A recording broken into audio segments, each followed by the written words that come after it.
YCP అధినేత Jaganmohan Reddy Kadapa MP YS Avinash రెడ్డికి sweet warning ఇచ్చారా? త్వరలో అవినాష్ రెడ్డి అరెస్ట్ ఉండబోతుంది అంటూ జగన్మోహన్ రెడ్డి అవినాష్ రెడ్డిని హెచ్చరించారా అంటే అవునని సమాధానం ఇస్తున్నారు కొంతమంది రాజకీయ విశ్లేషకులు. ఈ నేపథ్యంలో ఇదే అంశానికి సంబంధించి మనం విశ్లేషణ చేసుకునేటువంటి ప్రయత్నం చేద్దాం.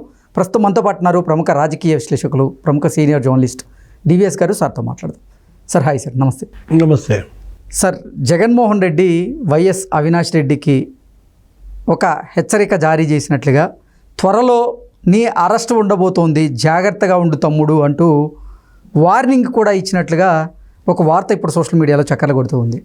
ఏంటి సార్, త్వరలో వైఎస్ అవినాష్ రెడ్డి, వైఎస్ వివేకానంద రెడ్డి హత్య కేసులో ఇక అరెస్ట్ అవ్వక తప్పదా, జైలు జీవితం గడపక తప్పదా అంటే ఏం చెప్తారు? ఏంటా అవినాష్ రెడ్డి జగన్మోహన్ రెడ్డిని వదలకుండా ఎంటపెట్టుకు తిరుగుతున్నాడు అనుకున్నా. ఇదనమాట అసలు విషయం. ఓడిపోయిన దగ్గర నుంచి నువ్వు చూసే ఉంటావు, ఇద్దరు ఒక చోటే. అవును, 50 రోజులుగా జంట కవులుగా తిరుగుతున్నారు. ఏది తాడేపల్లిలో ఉంటే తాడేపల్లి, పులివెందుల్లో ఉంటే పులివెందుల, బెంగళూరు వెళ్తే బెంగళూరులో ప్రత్యక్షం. బెంగళూరు నుంచి గన్నవరం ఎయిర్పోర్ట్లో కూడా పక్కన అతనే. ఎవరు? అవినాష్ రెడ్డి. నెక్స్ట్ ఢిల్లీ ధర్నాలో కూడా పక్కన అవినాష్ రెడ్డి. ఎంతటి మనిషి ఎక్కడున్నా కనపడతాడు నీకు. ఎవరు? అవినాష్ రెడ్డి. జగన్మోహన్ రెడ్డి లాగా కొంచెం షార్ట్ కాదు అతను. అంటే అవినాష్ రెడ్డిని జగన్మోహన్ రెడ్డి ఇవాళ వెంట పెట్టుకు తిరుగుతున్నాడు. అంటే మనం కంగారు. ఎందుకు కంగారు పడుతున్నాడు? కంగారు అంటే మనకు అక్కడ ఏదో దేశంలో ఒక జంతువు, ఆస్ట్రేలియా. ఏంటి? ఆస్ట్రేలియా నేషనల్ యానిమల్ కంగారు. కంగారు ఏంటి? తన బిడ్డను పొట్టలో పెట్టుకుంటుంది. చూసే ఉంటావు కదా, అది ఎగిరేటప్పుడు కూడా బిడ్డ పొట్టలోనే ఉంటుంది. ఇప్పుడు కంగారు ఎలా అయితే పొట్టలో బిడ్డను పెట్టుకుని ఎగురుతుందో అట్లా జగన్మోహన్ రెడ్డి కూడా తమ్ముడిని చక్కగా పెట్టుకున్నాడా? ఝాన్సీ లక్ష్మీబాయి అంట అప్పట్లో దత్తత స్వీకారానికి బ్రిటిష్ వాళ్ళు ఒప్పుకోవాలి. పిల్లలు లేకపోతే బిడ్డని దత్తత తీసుకొనికపోతే దాని మీద వివాదం వాళ్ళ మధ్య. ఎవరు? Jhansi Lakshmibai versus British empire. ఆ బిడ్డని ఏం చేసింది? వెనక్కి కట్టుకుని యుద్ధం చేస్తుంది. చూసే ఉంటా ఫోటో. ఇప్పుడు అవినాష్ రెడ్డిని అట్ట కట్టుకుని తిరుగుతున్నాడా? మనకు అర్థం కాంది. ఎక్కడ చూసినా వీళ్ళిద్దరూ కనపడుతున్నారంటే జాగ్రత్త తమ్ముడు అనే మాట జగన్ నోటి నుంచి ఎందుకు వచ్చింది? మొన్నే చూసాం లేటెస్ట్గా ట్రయల్, వైఎస్ వివేకానంద రెడ్డి హత్య కేసు రీసెంట్ ట్రయల్లో ఏంటి? దస్తగిరి ఏంటి? నిందితుడు నిన్నటిదాకా 4వ నిందితుడు. ఇప్పుడు అతను ఏమన్నాడు? ఏమని అతను రిక్వెస్ట్ ఇచ్చాడు?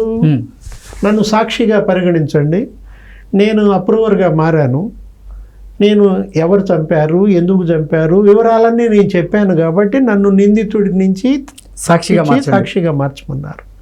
మార్చారు. ఏది?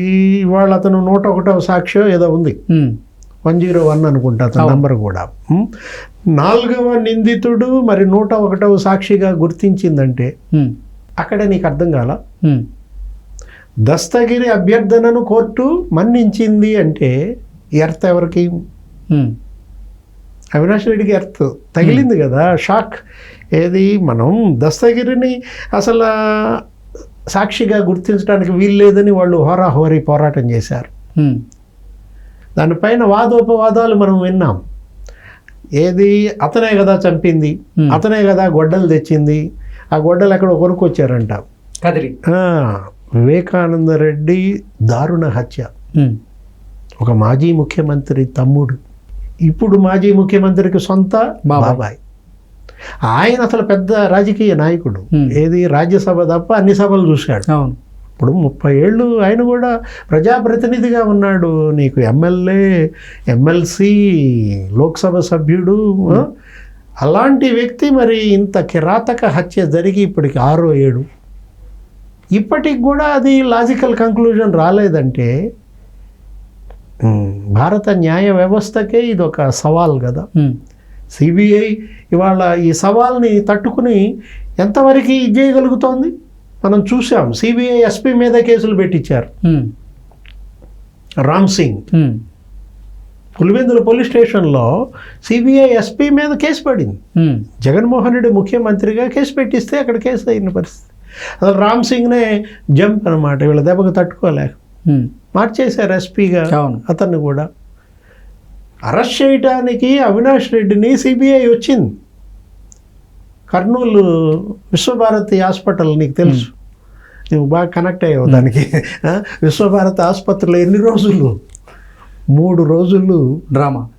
గెస్ట్ హౌస్లో నుంచి వాళ్ళు ఉమ్, హాస్పిటల్ దగ్గరికి వస్తే అంతూ తేలుస్తామని వీళ్ళు, మొత్తం మంత్రులు, ఎమ్మెల్యేలు, వేల మంది ఆసుపత్రి చుట్టూతా. ఉమ్, అవినాష్ రెడ్డి ఏమో తన తల్లికి ఏదో గుండెపోటు వచ్చిందని, ఎలా ఉందో ఆ తల్లి ఇప్పుడు, ఉమ్. ఓకేనా? లెటర్ కూడా రాశారు కదా సార్ సుగుణమ్మ గారికి, బాగానే ఉండి ఉంటారు. ఇప్పుడేం లేదు కదా. మరి అప్పుడే గుండెపోటు వచ్చిన తల్లి ఇప్పుడు కోర్స్ ఆ తల్లి క్షేమంగా ఉండాలని మనం కూడా కోరుకోవాలి. ఇప్పుడు అవినాష్ రెడ్డి తల్లి గుండెపోటు వంక చూపించి వాళ్ళు బయట ఉన్నాడు. ఉమ్, సిబిఐ వాళ్ళు కూడా ఏం చేశారు, ఏదో రిటర్న్గా రాసేసుకుని అరెస్ట్ చేసాం, బెయిల్ ఇచ్చాం అని చెప్పి ఆయన ఎలక్షన్ కంటెస్ట్ చేయమన్నారు, గెలిచారు. మన ఈ పరిస్థితుల్లో ఇవాళ అవినాష్ రెడ్డి బెయిల్ క్యాన్సిల్ అయితే, ఉమ్, దస్తగిరి నిందితుడి నుంచి సాక్షిగా మారిన నేపథ్యంలో next step Avinash Reddy bail క్యాన్సిలా, ఉమ్, దాని మీద ఉప్పందిందా? జగన్మోహన్ రెడ్డికి దాని మీద ఉప్పందే, తమ్ముడు జాగ్రత్త ఉమ్, అని చెప్పాడా? తమ్ముడు జాగ్రత్త అని ఇచ్చిన హెచ్చరికలో నువ్వు వెళ్తే వెళ్ళావు, నన్ను పంపబాకనా? మరి నాయన, నిన్ను కాపాడటానికి నేను చాలా నా సాయశక్తులా ఉమ్, ప్రయత్నం చేశాను. చూసావు కదా, ఇవాళ నా పదవే పోగొట్టుకున్నాను. ఉమ్, ఇవాళ జగన్మోహన్ రెడ్డి ప్రధాన ఓటమికి కారణం అదే కదా. అవును. ముఖ్యమంత్రి పదవినే త్యాగం చేశాడు. ఉమ్, అవినాష్ రెడ్డి కోసం పొలిటికల్ సూసైడ్. ఉమ్, ఏది జగన్మోహన్ రెడ్డి చేసింది రాజకీయ ఆత్మహత్య. ఉమ్, అతని భవిష్యత్తు, అతని రాజకీయాన్ని పణంగా పెట్టాడు తమ్ముడు కోసం. నెక్స్ట్ ఏంటి, ఇవాళ ఆ పార్టీ కూడా పెట్టేశాడు. ఏంటి, అవినాష్ రెడ్డి కోసం ఇవాళ వైఎస్ఆర్ కాంగ్రెస్ పార్టీయే అదృశ్యమయ్యే పరిస్థితి వచ్చేసిన దీంట్లో. మరి అవినాష్ రెడ్డి కనుక జైలుకి వెళ్తే వాట్ నెక్స్ట్? ఉమ్, అది ఆగుద్దా అవినాష్తో? ఏ 8తో ముగుస్తుందా? A 9, A 10? ఏ 9గా జగన్మోహన్ రెడ్డి, ఏ 10గా భారతీ మేడం అంటున్నారు. ఉమ్, వీళ్ళిద్దరి ప్రమేయం కూడా ఉందంటున్నారు. ఉమ్, పరోక్షంగానో ప్రత్యక్షంగానో ఆ హత్య గురించి వీళ్ళకి ముందే తెలుసు, హత్య జరిగినాక తెలుసు. హత్యకు వెళ్ళే ఆ మార్గం, రోడ్డు మార్గంలో వెళ్ళడం వెనక ఉద్దేశం కూడా అదే.